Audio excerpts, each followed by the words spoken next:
Yo, welcome back to the first proper episode of my devlog. Last episode was kind of, introducing the game, kind of like, it was all over the place, I'm gonna be honest, because it's always difficult, to take a project from like,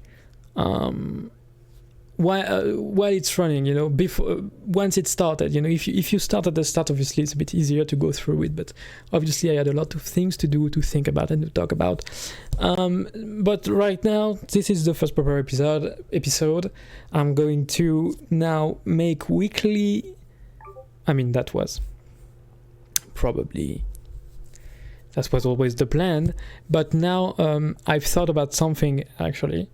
Is that every week, as I post my devlogs, I am going to post a new build, a new version of the game to itch.io. The itch.io will be in the description for you to check out. I've spent the entire day just thinking what to write and stuff like that. It's all in French because this is a French game.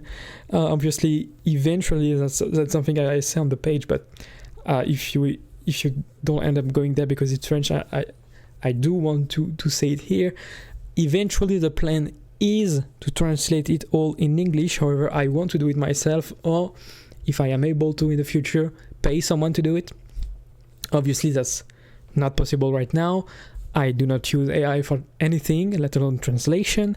So for now, it's all going to be in French.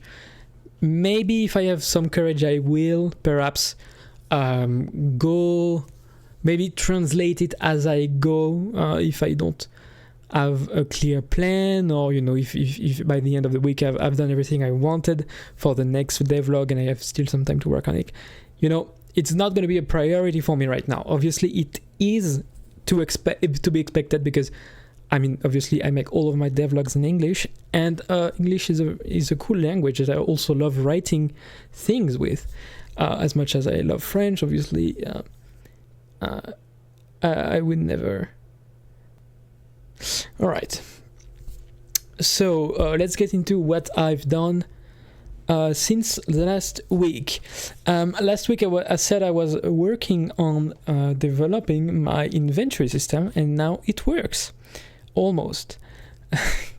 I have a few tweaks to do here and there. Notably, I need to make it so that the items you drop get unequipped if they are equipped, which is something that's really easy for me to do, as is because I've spent the week not only coding this inventory system, but making it so that it is modular and that it's quite idiot-proof for me to use, because I am quite sometimes forgetful, or maybe just, I like to be able to use tools without thinking too much, you know what I mean? So, especially when I make them, because I know that I have thought them out, like, before I made them. So that's what I've spent most of my time doing. I am now able to equip an item, to use an item, to give an item a passive ability as well as an active ability, and stuff like that, without, by adding minimal code to the thing, to the actual game, just.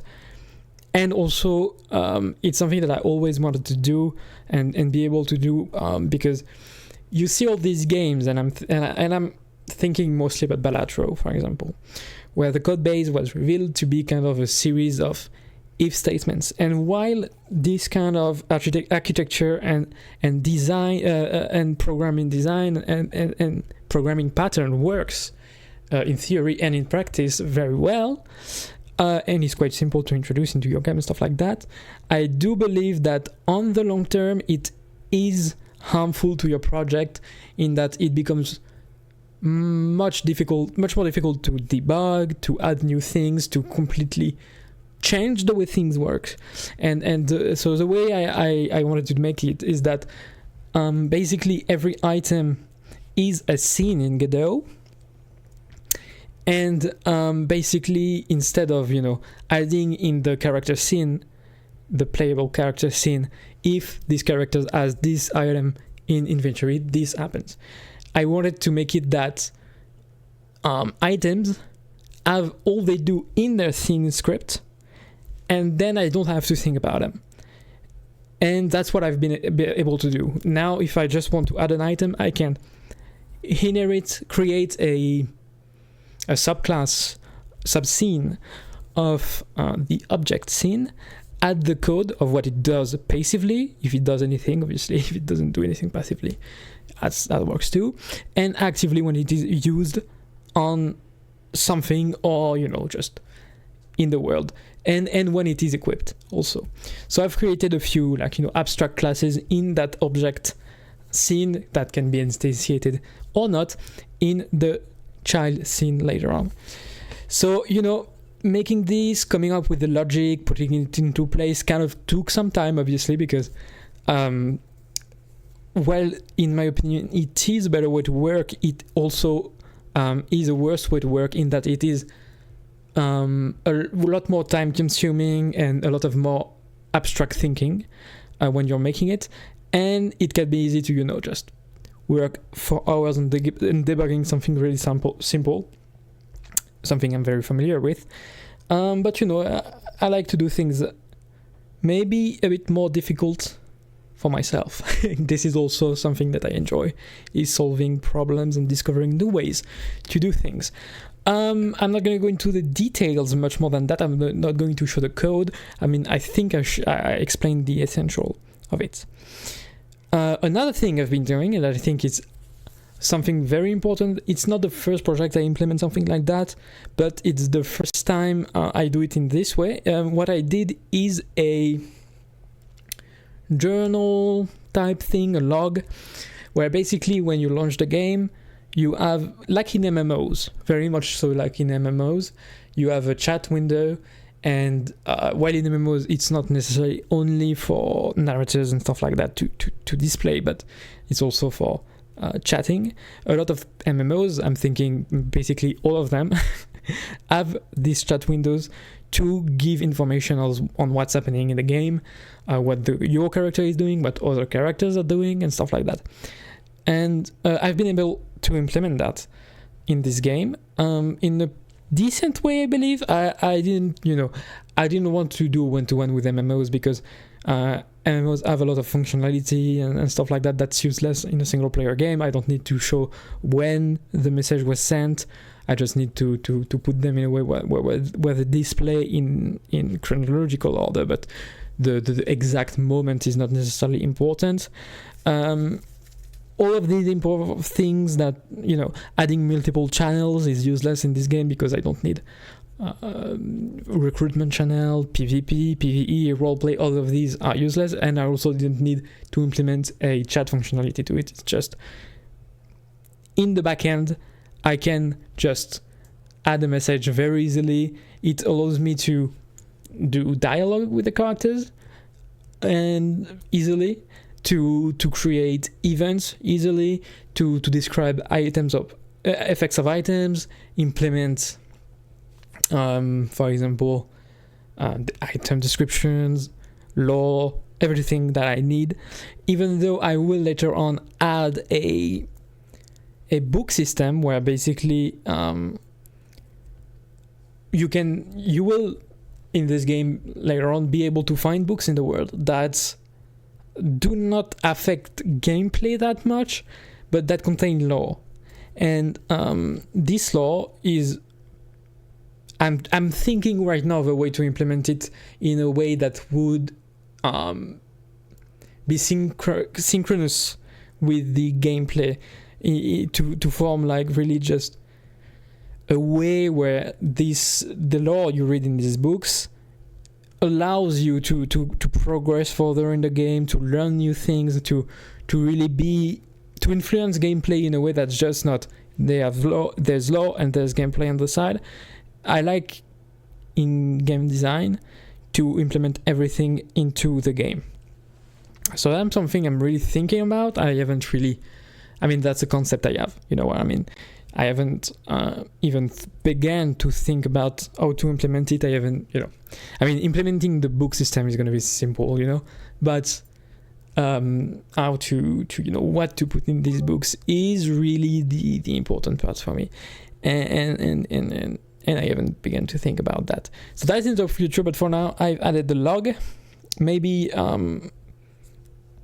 adding books is a quick thing I can do later on, but that's not the priority right now. So that's what I've done pretty much. It took me some time. I mean, I didn't have too much time to work on the game, unfortunately, this week, but because of the heat wave, it was a bit difficult. But I will showcase the inventory system. So I also reworked the UI. So I need to reskin these buttons. But right now you can choose your character, your sprite, you can input your name, you can choose a randomly generated name from one of my conlangs. It's not the definitive conlang I plan on using in this project, but I just, I reused an algorithm I had lying around.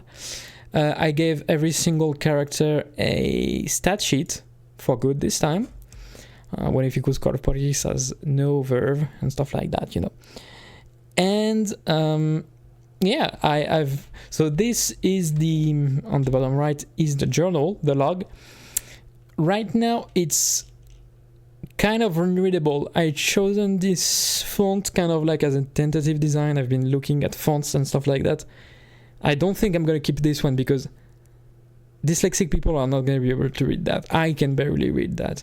So this is obviously not going to last very long, but you needed a font that's not Arial because that's boring. But I'm looking. There are two buttons down here. If you want to hide a journal log, you can, because sometimes it can be pretty intrusive when a new. It's not done yet, but I plan on adding a notification button so it pops up, so you know when something new happens. And if you need to read a bit more, you can zoom.